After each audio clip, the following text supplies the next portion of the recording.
அவல் வச்சு உப்புமா பண்ண போகிறேங்க.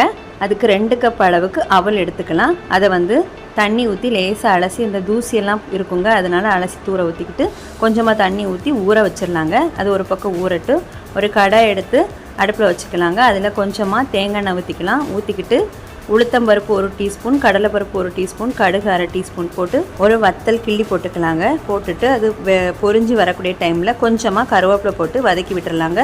ஒரு பல்லாரியை குட்டி குட்டியாக நான் நறுக்கி வச்சுருக்கேன். அது கூடவே ஒரு பச்சை மிளகும் நறுக்கி வச்சுருக்கேங்க, அதையும் குட்டி குட்டியாக தான் கட் பண்ணி வச்சுருக்கேன்.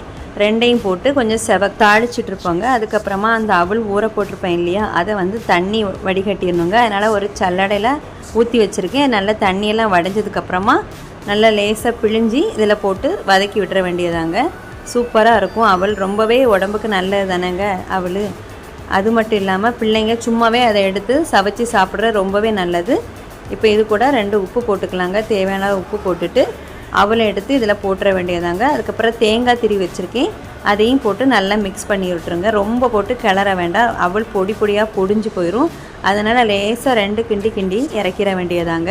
இட்லி தோசை இந்த மாதிரி சாப்பிட்றதுக்கு இதுவும் அடிக்கடி சாப்பிட்றது ரொம்பவே நல்லது. பிள்ளைங்களுக்கும் இந்த மாதிரி அடிக்கடி பண்ணி கொடுங்க. இதில் இனிப்பும் கூட சர்க்கரை போட்டு பண்ணி கொடுத்தா அதுவும் ரொம்பவே நல்லதுங்க. நாங்களும் இந்த மாதிரி தான் அடிக்கடி பிள்ளைங்களுக்கு செய்து கொடுப்பேன். எப்பவும் ஒரே மாதிரி கொடுக்காம கொஞ்சம் வித்தியாசமாக கொடுக்கலான்னு சொல்லிட்டு. இதெல்லாம் சாப்பிட்றது கொஞ்சம் கஷ்டமாக தான் இருக்கும் என்னோடய பிள்ளைங்களுக்கு, ஆனால் எப்படியாவது சாப்பிட வச்சுருவேங்க. அவல் உப்புமா ரொம்பவே டேஸ்ட்டாக இருந்துச்சு. நீங்களும் ட்ரை பண்ணி பாருங்கள். வீடியோ பிடிச்சா லைக் பண்ணுங்கள், சேனலை சப்ஸ்கிரைப் பண்ணுங்கள். ஓகே ஃப்ரெண்ட்ஸ், தேங்க்யூ, பாய்.